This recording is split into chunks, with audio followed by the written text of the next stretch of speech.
Have you ever wanted to make your own movie? Well, here at Popcorn and Root Beer, we sure have, and we are going to tonight for the first time ever. We are drafting a horror movie. I'm excited. Trash is excited. Jake's excited. Let's get to it.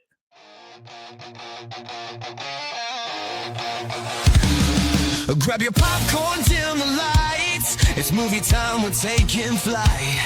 From the silver screen to your earbuds here, we're diving deep, so lend your ear. Action, drama, comedy, gold. Stories fresh and classics old. We'll break it down, scene by scene, from indie gems to Hollywood dreams. Roll the credits, let's begin. Talking movies, where do we fit in? Heroes, villains, twists and turns. The love for cinema always burns. Roll the credits, it's time to see what makes the movies magic for you and me. Welcome, one and all. Let's move us back to the right spot and let's get started with the show. My name is Steve. I am joined today, I'm not going to point because I never get it right, by two people who need no introduction. Let's start with the one with pumpkins behind their head and making it look like the crown that she so deserves. Trash Sandwiches, the one, the only. How's it going? It's going great. Fun fact, this vinyl decal of pumpkins, etc. that I made behind me, I made it last year and I was like, I'll switch it out seasonally. Absolutely never did. So it was like Halloween again, rolling it out. I still have a Christmas tree, like mini one, like fake one up in my house because I'm the same way. Once something goes, and everyone was like, you need to put up a tree. I'm like, it'll never come down. It'll never come down. They're like, yeah, it will. Womp, womp. On the other side of me, though, is a man who takes down his Christmas tree the day after Christmas. Right? Jake Parry? You're muted, so no one knows. Also, I'm going to guess it's January 1st. I just don't put one up. Oh. We have 5 dogs trying to put a Christmas tree up and have it not get turned into, I have to clean up for an hour and a half every day. Is a struggle. So yeah, that's a tough one. I misspoke in our intro. We're not just building a horror movie. We're building a Halloween movie because we're for the people, all the people. And by the people, we mean trash because we couldn't have her build a horror movie because my girl doesn't watch horror. I will say you might be a little swerved then by my 101. I'm hyped. If you take my 101, I'm going to be so mad. I very well might. There's a lot to do today, right? So we're doing the draft. Yes. Yeah. We're doing the draft. Say, speaking of mad. Oh, we're going to get there. Don't you worry. We're doing the draft today. I got to give an outline to the people real quick. Fine. And ask you to like and subscribe and share this video if you're enjoying it. If you're a part of the IBT family already and you're already subscribed, thank you so much. Welcome back. If you're not a part of the family, what are you waiting for?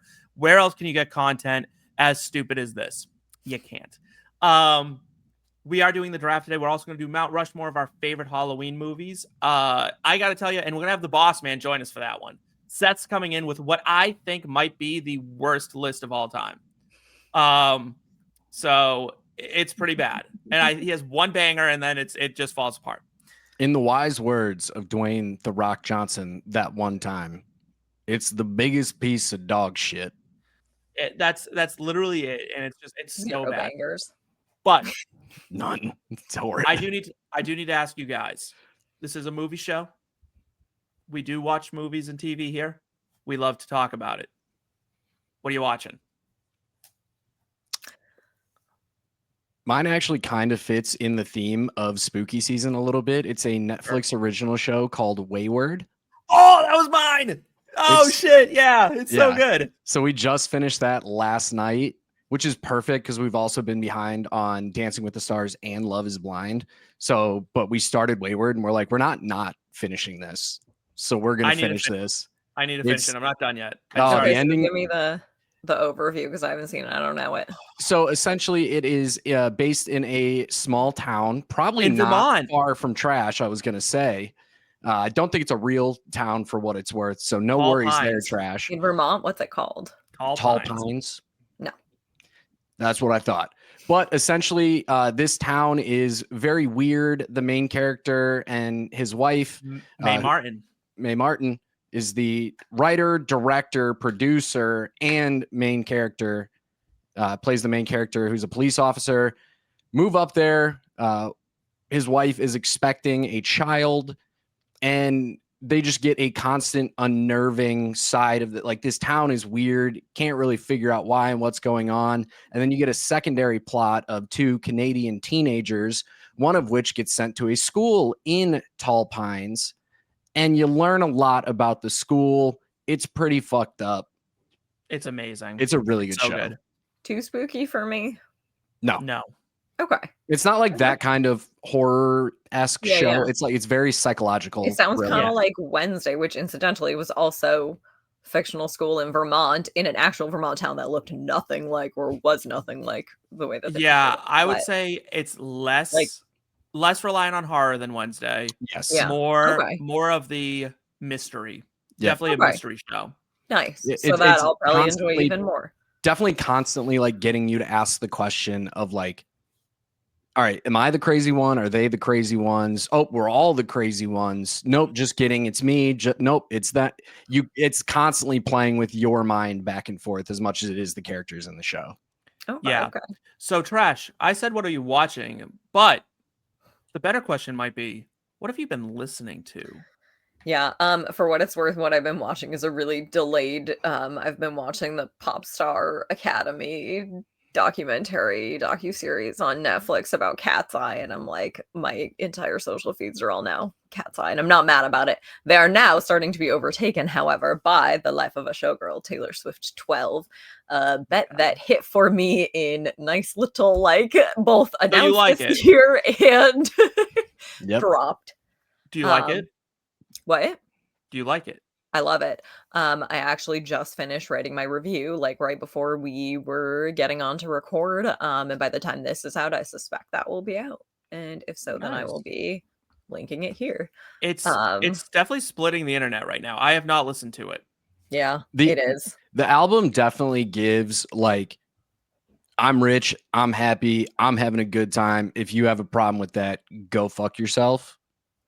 It's like a 30 flirty and thriving kind of attitude, but I think that's what it's supposed to be. It's the life of a showgirl. Yeah.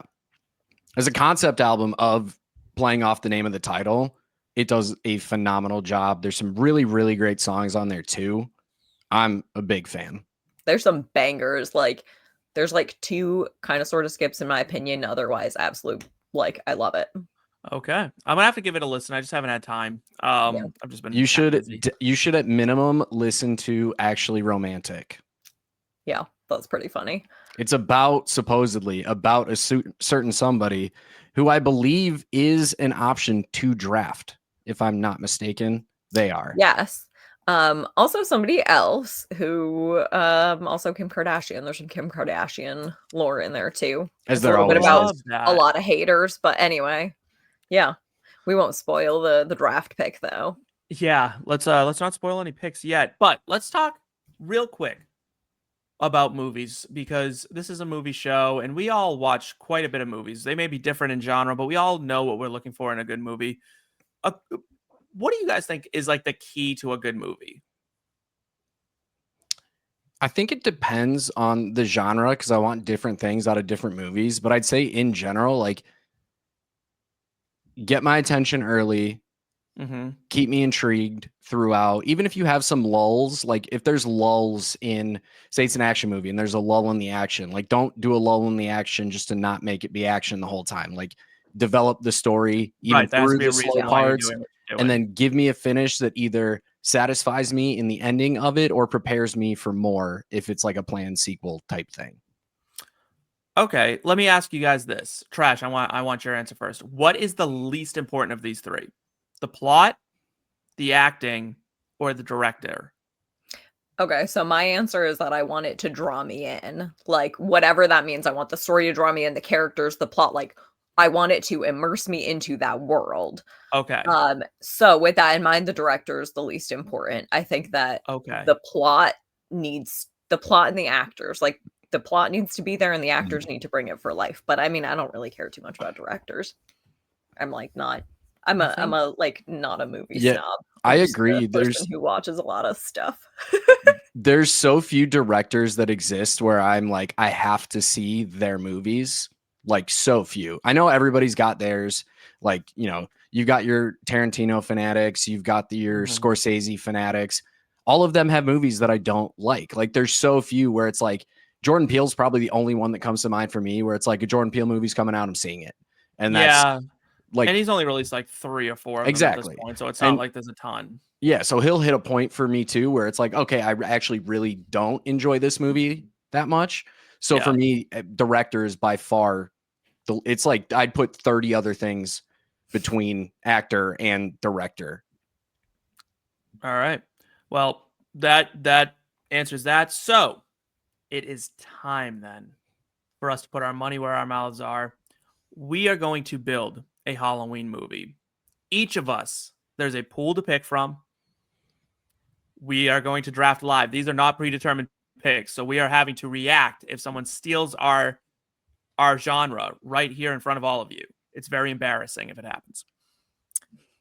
That said, at the end of this, we're going to recap how we built our movie. We need you guys to vote on it. We need to know who's the best. This will also be on Twitter. We'll put this out on Twitter as like a whole thing. But like, please comment below. Let us know which one is the best. Let us know how you draft this as well. If there's a movie you could build, how would you build it? Without further ado, though, let's get that first pick off the board. The order, it's a snake draft, so it's going to loop around. But we're starting with Trash. You got the 101. Yes, I do have the 101, and I am taking the 101. Right before this, Steve did tell us you don't have to draft them in the order that they're listed, like the categories. Fine, it doesn't matter because I still want to draft my genre as the 101, and it is the zombie apocalypse. Ooh. Yep, great pick. Phenomenal pick. Shocker out of Trash, though. I kind of figured it might shock you. At least you, Steve. Jake, I think I maybe sniped you a little bit. You didn't actually. That was like, I feel like with the rest of the planned picks that I have that could just get thrown completely astray, that one wasn't going to come into play for me. So if I get my other picks, I'm not going to be mad that you got it. If I have to pivot heavily, I'm going to be very mad that you got it. Interesting. I added family specifically assuming that Trash would take it. I thought that was an easy. I'm like, she's a 101. No, I actually fucking love an apocalypse movie. I absolutely love it. So if you give me a zombie apocalypse movie that is not too scary or any like, yes, apocalypse movies I find to be weirdly a comfort movie. Now I'm telling you, Trash could watch.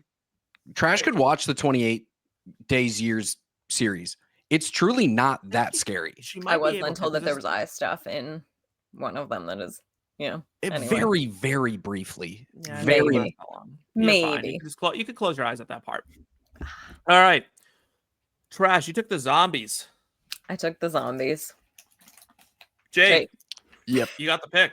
Yeah, this lined up perfectly for me with Trash taking that. I was very worried about this. I'm getting my studio out of the way. I'm taking A24. Ooh.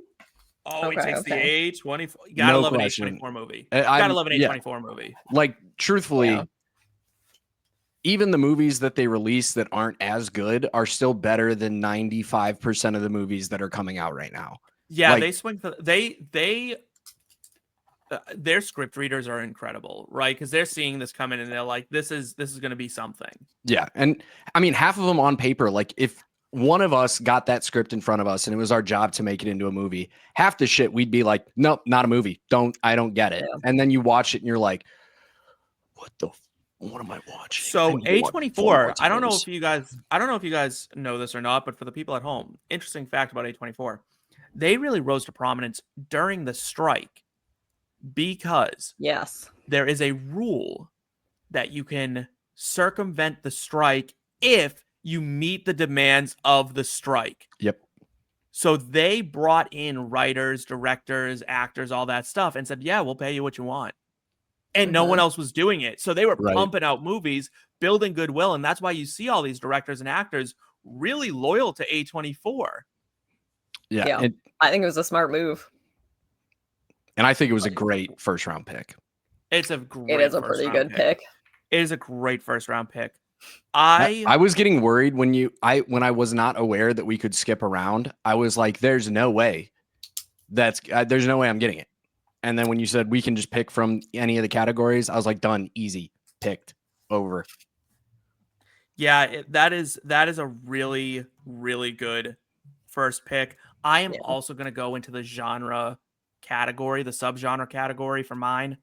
I'm going to give me a good haunting possession movie. I love a good haunting and possession. I wanted to make sure I locked that up. I love that you did that because now I get to not pick. I don't have to pick my subgenre. Yeah. So I know what my last pick I thought about going somewhere else. Which is, you just did me a huge favor. Yeah, but I wanted to make sure, just in case you dipped back into it before me, I wanted to make sure I got that, right? That wasn't going to be my pick, so. That's fine. Fell right into my trap. I'm also going to dip into, I am going with the lead actor. I am going to take Keke Palmer. No! Fuck you, bitch. You were cooked. Live reactions and I fucking hate it. I don't know. I love Keke Palmer. What a just absolute queen she is. Gem. I need more Keke Palmer in my life. If I am building a movie, I am casting her in it. I have no issues. I have no qualms. See, it's funny because I feel like most people probably wouldn't expect her to have been in this list, but she can act her damn ass off. Like she can. And she's been in a horror movie. Yeah, she doesn't miss. I have been a Keke Palmer stan since her day one. Okay. God damn it. She is amazing. Fantastic. I love her so much. I think she's so funny, just so talented. So I have hit my two picks. Jake, you're on the clock. You've gone with A24. You got your distribution. See, now I'm in a hard spot with my next pick because there's like one person I really want to pick. I have a backup plan, but I kind of just want to lock in what I want to lock in. So I think I'm going to do it. We just talked about how director is super not important to me, but I mentioned one name that is, and I'm going Jordan Peele here. Yeah. It's just, good. Especially again, if I get the remainder of what I want to get out of this draft, like I'm not kidding when I say I put together an actual movie that A24 would release. Yeah, no, I think this is a really good start. This is a strong start, right? You got A24, you got Jordan Peele. Yeah. There's almost no way for it to fail. Unless we take all of your actors. Right. Like, unless. But that's the thing. The pool of actors is so deep. It's so deep. It's so deep. Do you want to throw a monkey wrench in and say you have to draft 2 lead actors? I'm down. No. What if we monkey wrench? If we're gonna monkey wrench it, we already have a lead actor and we already have a villain actor that we have to draft. What if we can draft one from either pool to be as kind of supporting? Yeah, as your main support. Yeah, your second or third billing. Dip into either one. Okay, so that opens it up. We've changed and on you the fly, and I love it. And I think you can take one of the villain actors and make them not a villain supporting character, or take one of the main actors and make them a villain character. Yeah, either way, you're good to go. Good to go. I love that. You got 2 picks in a row here. Okay. You got the zombie apocalypse. Yeah. Okay. So. Oh, I do have 2 picks in a row. That's true. Okay, that helps me here. So I think I am going to go then with a 2 back-to-back actor. And I'm going to start with a villain as a straight villain. Mm-hmm. And it's Jenna Ortega. Oh, see, you sniped me back. Pick. Good pick. Good, because you suck. Yeah. But no, I think I want to see her in this zombie film that I am building. And specifically, I really would have loved to see her opposite Keke Palmer, obviously. But I am going to pivot here, and I'm going to say Florence Pugh. Now, here is where I am going to kind of take advantage of this little twist. I think that Florence Pugh, while she is going to be the lead actor, I think there will be a villain turn. I think there has to be a villain turn. I think. Okay. Yeah. Okay. Are we talking villain turn like in a sequel, or are we talking villain turn like does some shit in the movie that kind of gets the people on her side off her side for a minute, and she has to have like a redemption arc kind of thing? I think it's all within the same movie. I'm not planning a sequel yet. Okay. Okay. No sequel. Don't get ahead of me. You are on the board. I am. On the there's so many ways I could go here. I think I'm gonna lock in my villain actor because I was really worried they were gonna get sniped, and so I'm going to take them here. I'm going with Barry Keoghan. Okay. Once I get deeper on in the movie, in my picks, it'll make a lot more sense. But I think he fits exactly what I'm going for in a villain here. Yeah. I mean, I'm interested in what you're building because we still don't have a genre for you yet. Trash and I, you know where we're going. Yeah. That's my favorite. That's my other favorite part is I'm just kind of like, imagine I did all of this and it was like family friendly. It'd be so kooky. That would be kind of crazy if you did that. But I really can see why you would want to do that.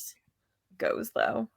I'm gonna dip into the soundtrack. I think in order to have an iconic horror movie, you need an iconic horror movie soundtrack, and I don't think anyone on earth has ever done a better job of that in the horror genre than John Carpenter. So yeah, great pick. I'm gonna take John Carpenter. To me, I think soundtracks are so important. You think of Halloween, John Carpenter, right? Nightmare on Elm Street has a great one. Honestly, Saw has a really, really good soundtrack. A lot of the music you think like it generates that feeling of like the horror, right? And it drives you through that movie. Yeah. So I really, really like what he brings. So I'm gonna take him early, and I'm gonna dip as well into the distribution pool and go with someone that's kind of on the rise, that's really getting it going lately. I'm gonna go with Neon as my distributor. I like it. I like it because it's not something just not what I wanted. Yeah. So, all right. So far, and I know I have an extra pick, so I'm aware of this. But so far, the movies that have been built, Trash. You have a zombie apocalypse starring Florence Pugh as your lead, with Jenna Ortega playing opposite her in the villain role. However, you have mentioned that you are looking at potentially a villain arc for your heroine. Jake, an A24 film directed by Jordan Peele, starring Barry Keoghan as your villain. Strong. Trash, yours is strong. I have a Neon Productions film, A Haunting, starring Keke Palmer, with the soundtrack by John Carpenter. Jake, build upon your strong start. I do have to do that. I don't think I have to worry about the remaining actors that I want, so I want to lock up my composer as well. It's an important one. It's tough. But because the pool is interesting, right? Because I didn't give a lot of people, you know what I mean? I didn't like, there's no John Williams. It's not like you could like find John Williams in there. Mm-hmm. So it's tough. It's tough. Like really outside of Carpenter and maybe one other, I was really like, I don't want to touch it. And I wanted to get that safe quickly. Yeah. I think I'm going to play it safer. Like I kind of want to go with some of the more obscure names here a little bit, but I think Trent Reznor and Atticus Ross can get what I'm looking for to work pretty damn well. I feel like that fits what you're building. Exactly. It was like I'll just say it now that I mean I'm not picking another one obviously. So like I was kind of between like Bear McCreary as well. That kind of orchestral carnage is how Steve lists it. Notable movie for those who aren't familiar. 10 Cloverfield Lane, very underrated movie, by the way. It is. Hilder, not even going to try and pronounce their last name. That like bleak grandeur, so their Joker, Chernobyl. I think both of those could have worked really well, but I think, especially knowing the genre that I have that nobody else knows yet, the dread, the industrial feel that you get out of Trent Reznor, 9 Inch Nails, for those who don't know. Like, I know, isn't that so weird that like he does this on the side? It doesn't surprise me at sense. all as a 9 Inch Nails, a former 9 Inch Nails listener. I don't just think listen it's to much so of their newer stuff. Interesting. All right, Trash, you're up, and you got a back-to-backer. I do, and I'm going to start by shoring up the director because I think that kind of will set the tone for, the movie as a whole. And it is going to be Greta Gerwig. I think that tracks based on, who I am and what I am building.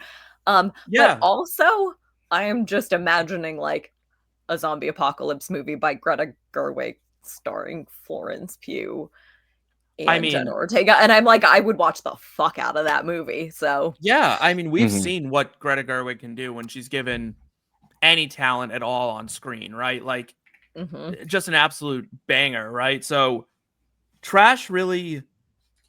So, after these first 4 rounds, I'm noticing Trash locked down her stars. Trash locked it down. She said, "This movie is built around these 3 women. We're going forward." Jake, you really, you went for the vibes. Your film is a vibe heavy. A24, Jordan Peele, Barry Keoghan, Trent Reznor, like just vibes on vibes on vibes. Which, I mean, if you think back to my answer of that first question you kind of posed, like what matters to me in a movie? Yeah. Like vibes is very much it. Like, sure, great cast can do a lot of really good things. Like, obviously, I don't want bad actors to be in there. We have the perks of this, of having a list of really great, really, extremely talented actors who are versatile and can do kind of whatever I want them to do. So I feel like if I build the rest up around it, plus it's a Jordan Peele film, like just let the man cook. He's going to cook. Absolutely. A24 is backing it. Gonna cook. Trent and Atticus, you're gonna kind of feel like you're gonna shit your pants the whole time. Yeah, it's gonna be great. And then I feel like I went with a kind of a like I'm a bit reliant, I think, on the moment. Keke Palmer, Neon, Hauntings, all very hot right now, all very like TikTok friendly. I'm hoping that people show up because they're fans of these people. Even John Carpenter has like his really loyal followers. I'm hoping that fandom carries us through box office success. Again, before Trash makes her next pick, comment below. Let us know how we're doing so far. And then at the end of it, tell us how we did, because I'm very excited. I think these are great movies that are built so far. Trash, you left off with Greta Gerwig. Your director is set. Yep.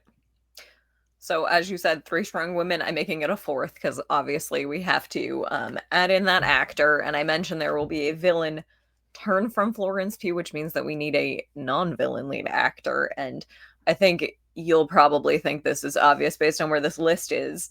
But perhaps for the people, they might be a little surprised that you have included Sydney Sweeney. And I think that trio, I can see it working really well.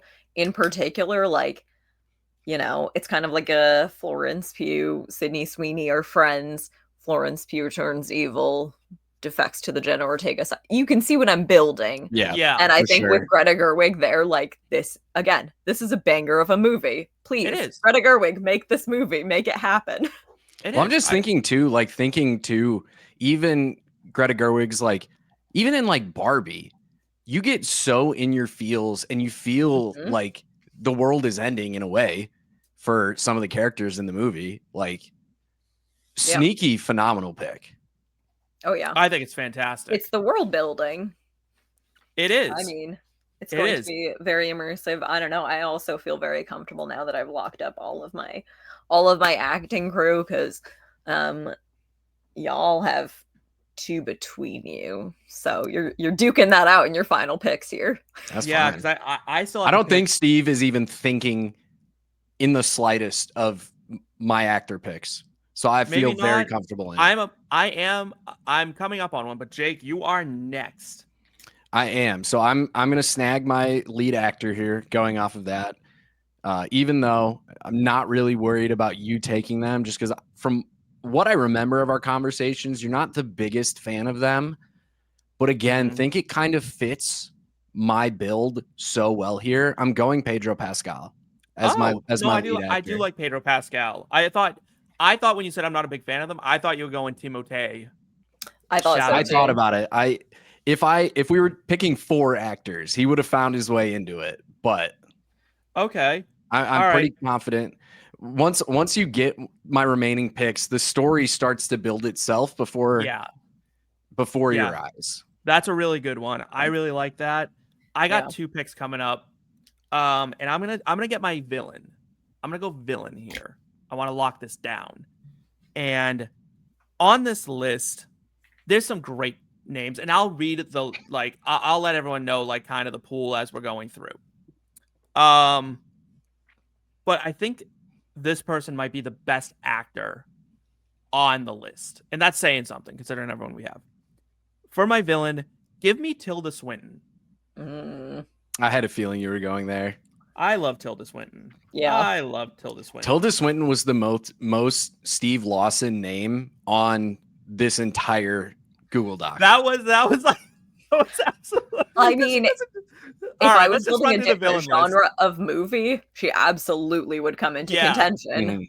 So here's the villain list, right? Here's where our pool was: Bill Skarsgård, Jenna Ortega, Cillian Murphy, Willem Dafoe, Tilda Swinton, Nick Cage, Ethan Hawke, Rosamund Pike, and Barry Keoghan.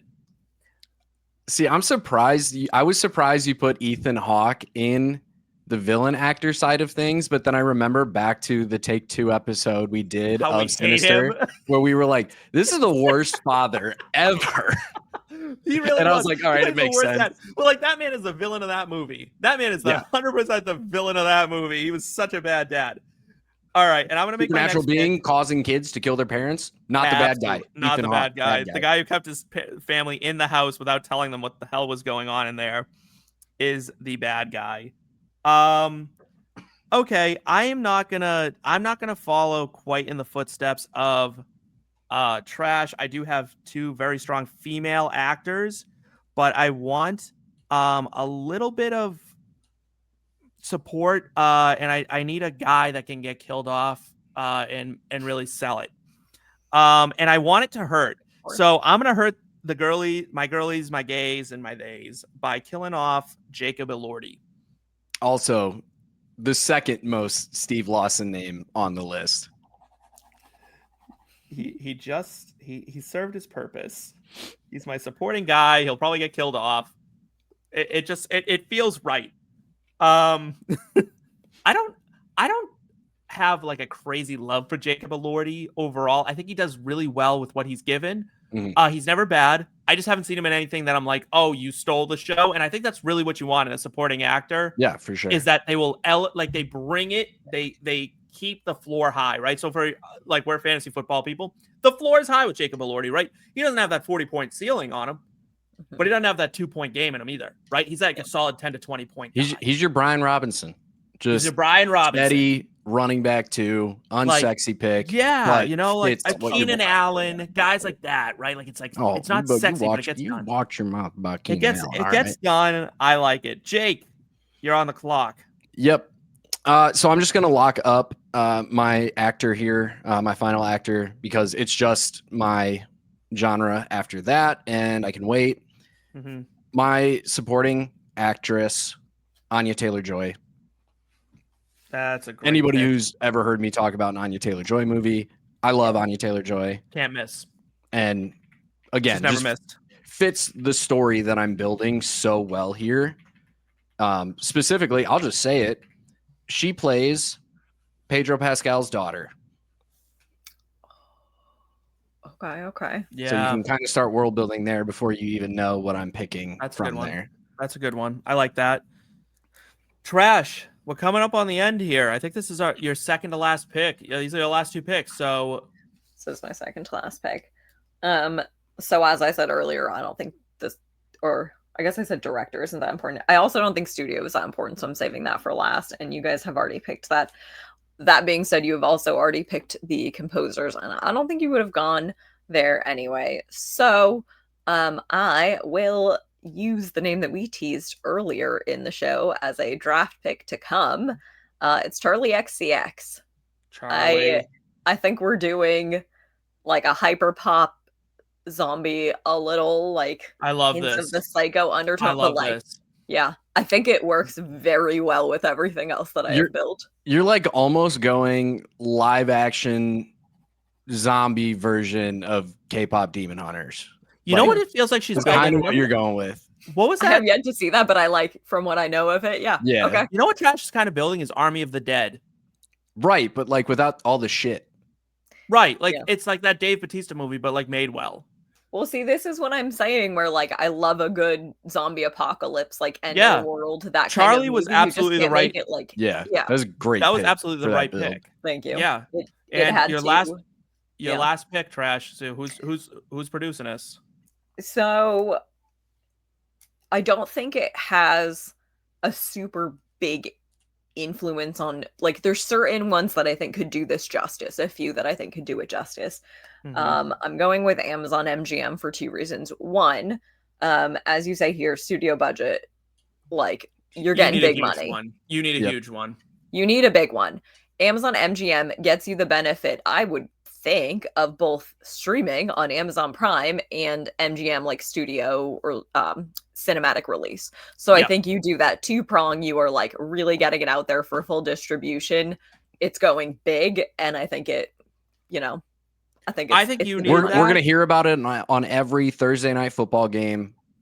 Everywhere. For the 3 months leading up to the release. Feed. Exactly. It's gonna be a nightmare. It's gonna be a nightmare. I love it. I have to say that tracks though for your movie, because I would say that you have the most expensive cast of all of us as well. Oh yeah. Plus Greta Gerwig. I think for sure. And Charli XCX. Like, this is an expensive movie. This is a $250 million movie. You need it to do it well, and if you do put that money and time and love into it, like I'm just saying, like, Amazon, if you're listening, start making some calls, and I'll just like a 1%.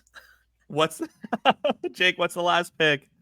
Yeah, so my backup genre was going to be body horror. I felt like that could have worked really well for my build, but it's so clear this is a psychological thriller. Yeah. Like, so clear. That makes sense. When I picked A24, this was the goal, was to end up with a like that would have been my first pick. Yeah. If we were picking in order. It just worked too well with what I'm building. The movie that's going on in my head already, Barry Keoghan, Anya Taylor-Joy are in some type of relationship. You find out he's into some freaky shit, not in a good way, kind of giving Saltburn to an extent, but think more like pseudo supernatural, kind of weird. Steve, you can think kind of wayward vibes a little bit, like that kind of weird. Yeah. And then Pedro's got to come in and save the day. I like it. I like this a lot, actually. I'd watch it. I would watch that. That's like something for a horror, like. Yeah, I mean, listen, you give me Jordan Peele and a psychological horror movie, like that's Get Out, right? Yeah. Like I'm thrilled. It's Get Out. It's Nope. It's the new one that's coming out that I'm blanking on the name of, the football movie. Yes, him. It came out already. It was not directed by Jordan Peele, and was it glaringly obvious that it wasn't? He produced it. He produced it, and it was so obvious. It was there was a lot of meat left on that bone. You're like, there's the influence, but not the execution. Yeah, for real, like legitimately. I am torn with my last pick. I need to pick a director. Someone needs to run the show here, and I am torn between two. And I think I have to make a decision, obviously. I am going to put my faith in a younger director. I'm going to go with Ari Aster. Great pick. That's I'm going to go with Ari Aster, and he will helm my haunting movie. I really was considering him or James Wan, the king of haunting movies. Conjuring, Insidious. He knows how to bet. The thing with James Wan is you almost are guaranteed a franchise out of it. Yep. Right? But I'm like, ooh, do I need a franchise out of this, or do I really want this to feel like something that people will talk about artistically for a long time? And I kind of leaned that way.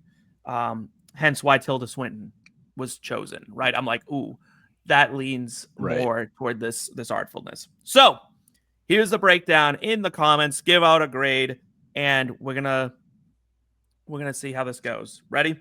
And let us know if you enjoyed this segment, because we could do this for a gazillion different movies. We could always be doing stuff like this. This was very fun. Trash, you built a zombie apocalypse movie distributed by Amazon, starring Jenna Ortega, Florence Pugh, and Sydney Sweeney, with a soundtrack by Charli XCX, directed by Greta Gerwig. From a scale of A to F, how did Trash do? Jake, you built a psychological thriller distributed by A24, directed by Jordan Peele, got to put that name first and foremost, starring Barry Keoghan, Pedro Pascal, and Anya Taylor-Joy. Trent Reznor and Atticus Ross are on the soundtrack, and it is, as I said, distributed by A24. It's worth mentioning twice. That's it is a big A24 was the number one, the 101 of distributors right now. Yep. For me, I went with a neon-produced haunting / possession movie starring Keke Palmer, Tilda Swinton, and Jacob Elordi, directed by Ari Aster, with the soundtrack by the resurrected, legendary John Carpenter. A through F. Comment below how we did. Guys, how do you feel your movie went? Fucking love it. Yeah, I didn't get sniped once. So I sniped Trash. That's so weird because the pool was huge. Right. Yeah. The snipe hurt, but I will be honest, and especially with the swerve of adding another actor, I think it balanced it out well. I think I feel very happy with where it ended up. There could not have been, I think, a better pivot from getting sniped than what you gave us. What is the name of your movie, if you had to come up with one off the top of your head? I think for Trash, I would go with One Non-Blonde. Okay. Okay. That doesn't give zombie apocalypse, though. Nothing does. It's dumb. One Non-Dead Blonde. Yeah. If we want to play into some of the kookiness, Girls Gone Wild. Yeah, I do think there's something about like a Girls Gone Wild title in there. That's where my brain kind of went. There's got to be like a zombie pun in there somewhere. Yeah. With an Ari Aster movie for mine, I know it would be something really odd, like because he does like Midsommar and Hereditary, and it's like these like one word like oddities. I think mine would be something along the lines of like Lost. I could see it for sure. Right. Mine, I'm kind of also leaning into that same kind of thing with like Jordan Peele, like that very short, sweet title. Yeah. Gets the idea of the movie across without like giving the whole thing away. I'm going to go with Awaken. Awaken. Okay. I like it. Okay. Because it's like, especially with what I've given you now, like, is Barry trying to awaken some type of demon? Is he trying to awaken Anya? Does Pedro have to awaken himself to save his daughter? Or like, both of them. Or both. Yeah, I like that. I like that a lot. Now that I'm thinking about it, now that I'm hearing it, I like it a lot more. Well, this was very fun. Thank you guys so much for this particular part of it. As you can see on the little side banner, like over there, right? Am I pointing in the right direction now? Yes. All right. Over there, we're doing Mount Rushmore, and it's time to like bop around and have a little bit of fun. And we can dive into that here now. Let me just drop the song, I guess. Best of the best, mountains in the west, the stories will last, the present and past.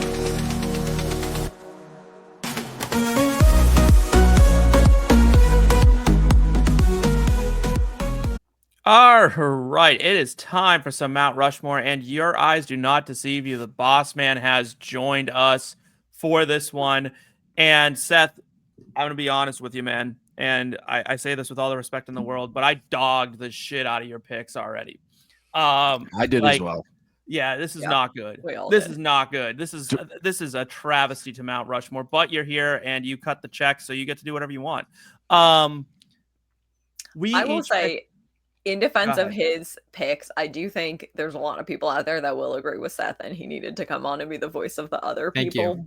But I do get it. I get it. Don't get me wrong. I don't. Yeah. And I Look, if we're gonna do a Halloween movie best list type video, you know, I couldn't look any further and see some absolutely disgraceful picks on your guys' end and not include the best series there is. So, look, if someone's got to be a Disney Channel stan, I'm a Disney Channel stan. It is what it is. All right, we're gonna dive into this, and guys in the comments, please be a part of the conversation. It's absolutely pivotal to the only way to get Seth to stop doing what he's doing is to bully it out of him. Yeah. And I think Trash, you also need a little bit of bullying, not nearly as much as Seth, but there's a little bit of bullying that needs to go your way. We're gonna talk about it. All of my picks. You need to, you know what? We're gonna start with you because there's one in there and everyone can see it. Like, what's going on? I get it. Go ahead. Tell us your picks. Yeah. So I have Rocky Horror Picture Show. That is fantastic. Undeniably a Halloween movie. It is fantastic. Shout out to Meatloaf. Like, it's just a great movie, top to bottom. I love it. Like, I love a good musical. That has to be the first time that phrase has been uttered in 30 years. What Shout phrase? out to Meatloaf. Did somebody say Meatloaf? Like, when's the last time someone was shouting out Meatloaf? I'll be honest. Like, I love him. He's the only other big artist that I've seen outside of Taylor Swift. So, like, I gotta give love to my boy. Yeah. Anyway, Rocky Horror Picture Show is just fantastic. And, like, go see the live show, go see a live movie, go see a live theater. Like, watch it. You gotta go see it in theaters, right? And be amongst the people. Yes. You have to do it amongst the people, like, at least once, twice, a few times. But, like, it's great. Coco is next. This is one that I thought you guys might try and, like, call out as not a Halloween movie. I almost put it on my list. I love Coco, and it's not just because I am half Mexican, but that does help. Coco is fantastic. Like, as soon as I finished watching it, I texted my parents and I was like, I don't care what you're doing, you need to watch Coco. I don't care if you don't usually like, and now they like, it's Coco is everything. It's just beautiful. It is beautiful. You can't argue with me. No, you can't. Even for like an animated movie, one of the most visually stunning movies of all time. Beautiful is not like one of the not best putting it lightly. It is in not just movie. It is the story, the visuals, the music, everything. So good. I do have a question about this next one. Yes, Scooby-Doo. So this one is actually the one that you could argue is not quite a Halloween movie. To be fair, you could kind of argue half my movies aren't Halloween movies. Are we talking Spooky Island Scooby-Doo? Is that what we're I want to know what here? Scooby-Doo you're talking about. Yeah, this is like the live action. Okay, like the James Gunn. Yeah, exactly. Yeah, okay. Yep. All right. Yeah, they go to the Spooky Island. Exactly. Like this is your classic. Yeah. I'll let that go. Yeah. I think, and I Googled this to like see, and the consensus is it's not actually about Halloween in any way, shape, or form, but it's Halloween adjacent. It's spooky. It's monsters.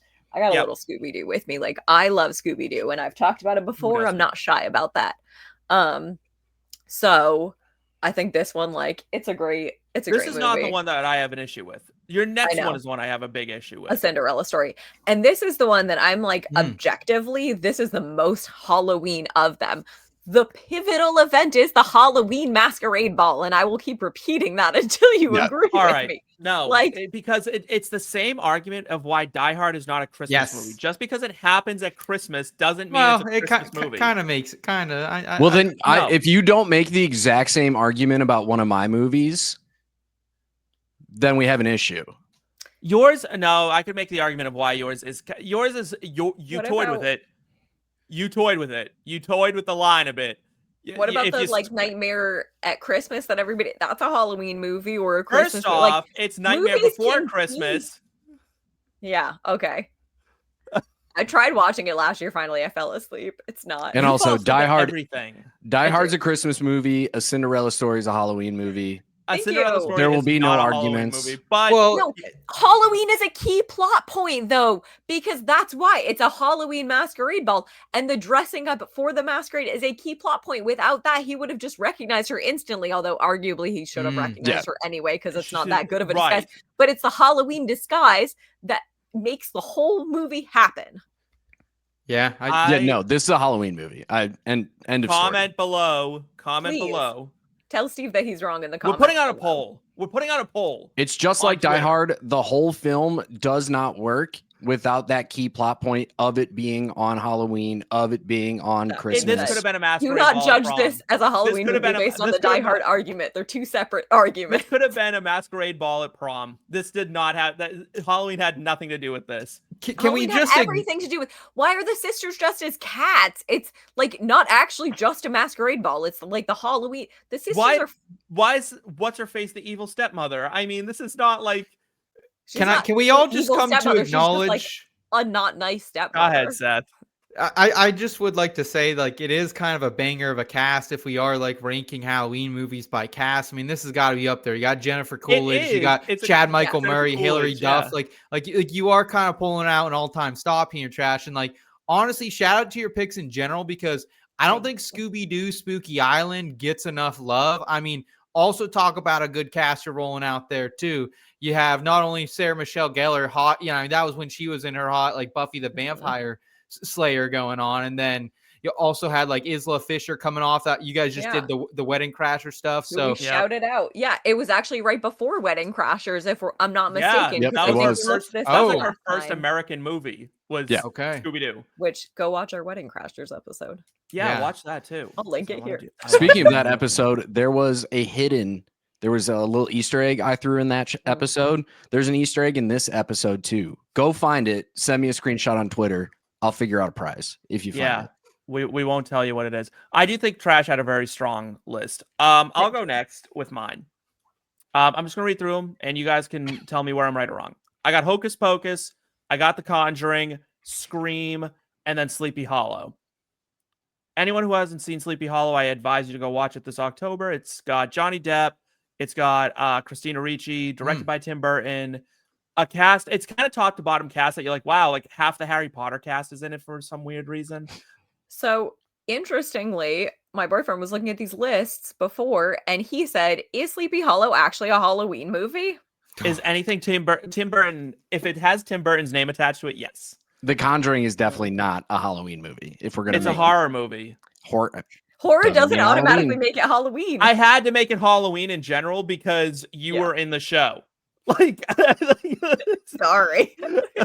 If we're going that general with the argument, then a Cinderella story definitely counts. Absolutely not. This is The Conjuring is 1,000%, a gazillion percent, infinitely more percent, because a Cinderella story is 0% a Halloween movie. Like, it's a gazillion times more Halloween than.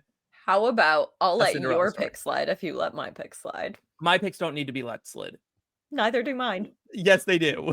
There's a lot of sliding that needs to be done with your picks. Your picks need to slide like Trey Turner on the Phillies. There's a lot going on right now.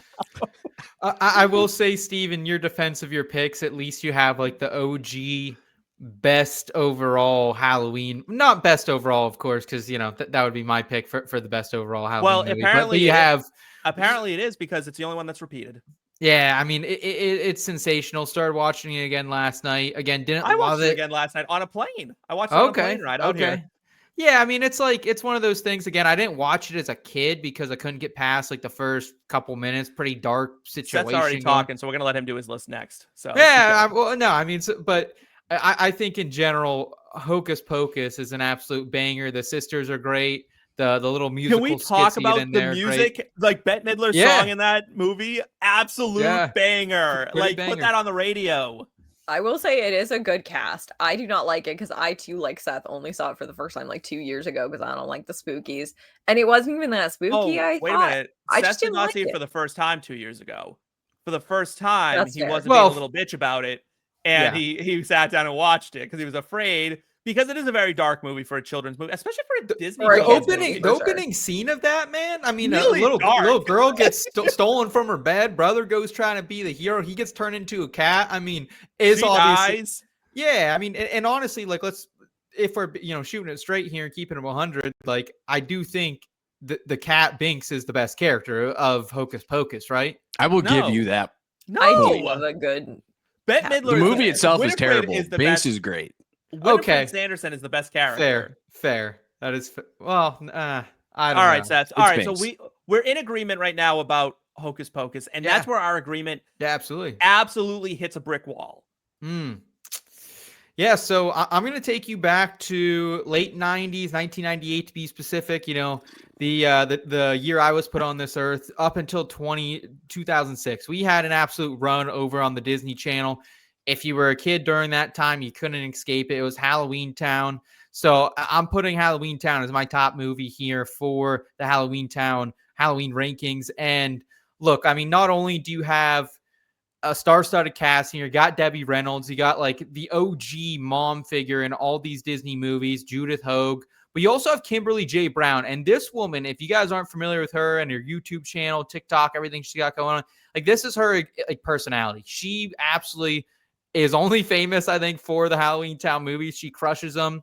And she's actually married to one of her co-stars who plays Cal in the second Halloween Town, which I didn't include here. But dude, like when I think of Halloween movies, when I think of Halloween in general, it's a kid's holiday, right? And when I think I think it was as a kid's holiday, and trick-or-treating is a kid's activity, I guess. And when you think of that, like I think of what would I want to show my kids? It's the one with the magical school bus and the great message overall that, hey, even though we're all a little different and there are monsters in this other world in Halloween Town, we can all come together for, a pretty kick-ass celebration here and there. So Halloween. And when they look at you, because you're like, oh, I want to show my kids. And when they look at you and go, Dad, what's a virgin? What are you going to explain to? Well, that's Hocus Pocus. That's not Halloween. It's a pretty pivotal.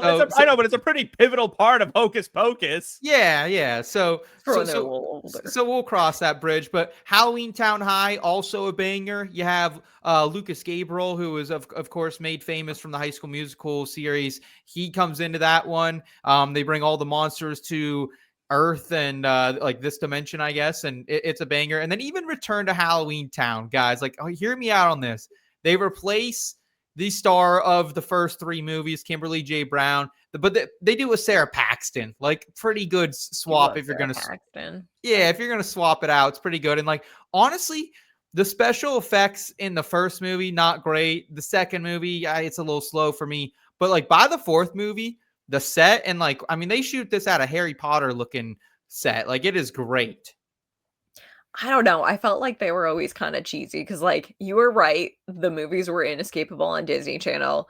I did not watch them. I just turned off the Disney Channel. I turned to a different channel. That being said, I did almost put Twitches on my list. So I do think that Disney Channel has some good Halloween movies. And there's some, like, I don't know, the one with the invisible sister, which is like a more recent one. It's stupid, but like, it's pretty funny. I think they were capable of them. I felt like these were too cheesy and they were trying to be too, like, kid friendly and not necessarily like Disney Channel should be. It's like it's got to be more like teen friendly. You know what I mean? Yeah, like tween to teen. How old were you guys when these movies were coming out though? Because again, by the time I gotta look. By the time the last one came out, I was 8. I was 5. Yeah. I was 3. What about for the last one for 2006? Well, in 2006, I was 13 years old. 11. 13. Okay, so I'm 8 at that time. So I guess maybe that's the disconnect. So I'd love to hear down in the comments as well from the IBT family. Like, did you guys grow up on Halloween Town? Because I understand if you're 13, I was 8. So it's like, you know what I mean? But like, yeah. I don't know though, because I feel like by that argument, then shouldn't we have liked Halloween Town like when we first saw it as kids? If it was better, we would have. Yeah, we would have. I agree. But to give it its flowers, it accomplished what it was trying to accomplish. I just don't think what it was trying to accomplish was a great product. It is a cool like concept of the Halloween. Yeah. It tried to be too neutral. It tried to not be too scary, but like spooky enough that it fit in Halloween and goofy enough for Disney Channel, but not goofy enough. It is the perfect October film, man. I'm telling you that right now. So, all right, we're moving on to what I think is the darkest. By far of the lists. Yeah, Jake, I mean, round us out. Can't do a Halloween movie list without including Halloween. I mean, it's a classic. It is still to this day.